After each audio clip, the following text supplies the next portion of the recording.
Hello everyone. ఈరోజు బంగాళదుంప కుర్మాని ఎలా చేయాలో చూద్దాం. ఈ బంగాళదుంప కుర్మా మేము చపాతీలోకి ప్రిపేర్ చేసుకుంటున్నాము. ఇప్పుడు ముందుగా బంగాళదుంప కుర్మకి కావాల్సిన పదార్థాలు బంగాళదుంపలు, టొమాటోలు, ఉల్లిపాయ, పచ్చిమిర్చి. ఇప్పుడు ముందుగా ఒక గిన్నెలో బంగాళదుంపల్ని వీడియోలో చూపించే విధంగా కట్ చేసుకొని తగినంత వాటర్ వేసి, అదేవిధంగా తగినంత ఉప్పును కూడా వేసి మంటని మీడియం ఫ్లేమ్‌లో ఉంచుకొని ఒక 2-3 మినిట్స్ వరకు ఉడికించుకోవాలి.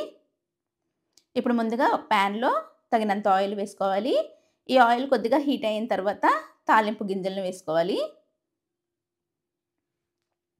ఇప్పుడు కట్ చేసి ఉంచుకున్న ఉల్లిపాయని, పచ్చిమిర్చిని కూడా వేసుకోవాలి. ఇప్పుడు ఉల్లిపాయ, పచ్చిమిర్చి, తాలింపు గింజలు ఒకసారి కలిసే విధంగా ఒకసారి కలుపుకోవాలి. ఇప్పుడు ఈ ఉల్లిపాయ, పచ్చిమిర్చి కొద్దిగా ఎర్రగా వేగిన తర్వాత 1 టేబుల్ స్పూన్ అల్లం వెల్లుల్లి పేస్ట్‌ని కూడా వేసుకోవాలి.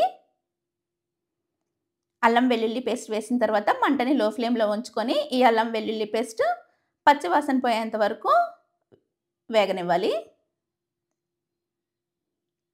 ఇప్పుడు అల్లం వెల్లుల్లి పేస్ట్, ఉల్లిపాయ, పచ్చిమిర్చి వేగిపోయింది. కాబట్టి 1 టేబుల్ స్పూన్ ధనియాల పొడిని కూడా వేసుకోవాలి.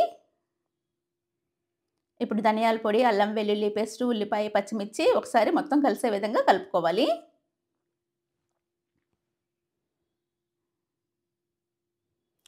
ఇప్పుడు టొమాటోల్ని వీడియోలో చూపించే విధంగా బాగా స్మాష్ చేసుకొని టొమాటోల నుంచి టొమాటో రసం తీసుకోవాలి.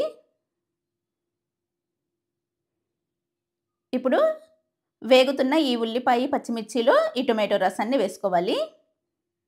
మనం తినే కన్సిస్టెన్సీ గ్రేవీని బట్టి టొమాటో రసం వేసుకోవాలి.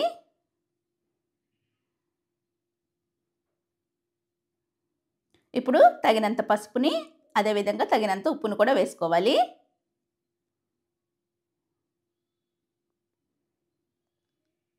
అదేవిధంగా తగినంత కారాన్ని కూడా వేసుకోవాలి.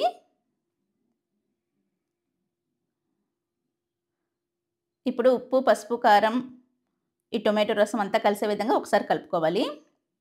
ఇప్పుడు ముందుగా మనం బంగాళదుంపని ఉడికించుకున్నాము. ఆ బంగాళదుంపని వీడియోలో చూపించే విధంగా స్మాష్ చేసుకొని ఈ టొమాటో రసంలో వేసుకోవాలి.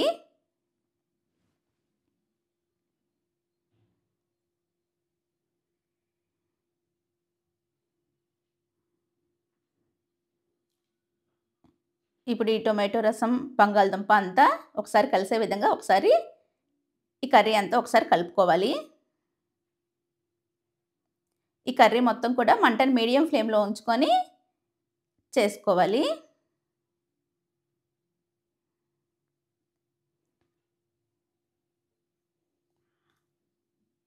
ఇప్పుడు మళ్ళీ తగినంత ఉప్పును కూడా వేసుకోవాలి. ఆల్రెడీ మనం ముందుగానే ఉప్పును వేసాం. మళ్ళీ చెక్ చేసుకొని తగినంత ఉప్పు వేసుకొని వీడియోలో చూపించే విధంగా కర్రీ అంతా ఒకసారి కలిసే విధంగా కలుపుకోవాలి. ఇప్పుడు మూత పెట్టి ఒక 2-3 మినిట్స్ వరకు ఉడికించుకోవాలి.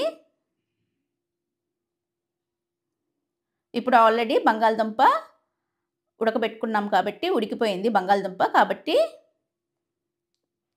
ధనియాల పొడిని కూడా వేసుకోవచ్చు. ఇప్పుడు 1 టేబుల్ స్పూన్ ధనియాల పొడిని వేసుకుందాం. ఇప్పుడు ఈ ధనియాల పొడి వేసిన తర్వాత మంటని లో ఫ్లేమ్‌లో ఉంచుకొని ఈ కర్రీ అంతా చిక్కబడేంత వరకు ఉడికించుకోవాలి.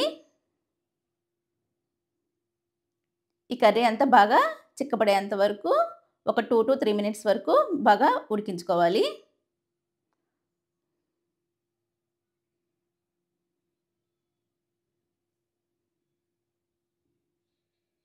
అంతే, చాలా ఈజీ అండ్ టేస్టీ బంగాళదుంప kurma ready. Thanks for watching.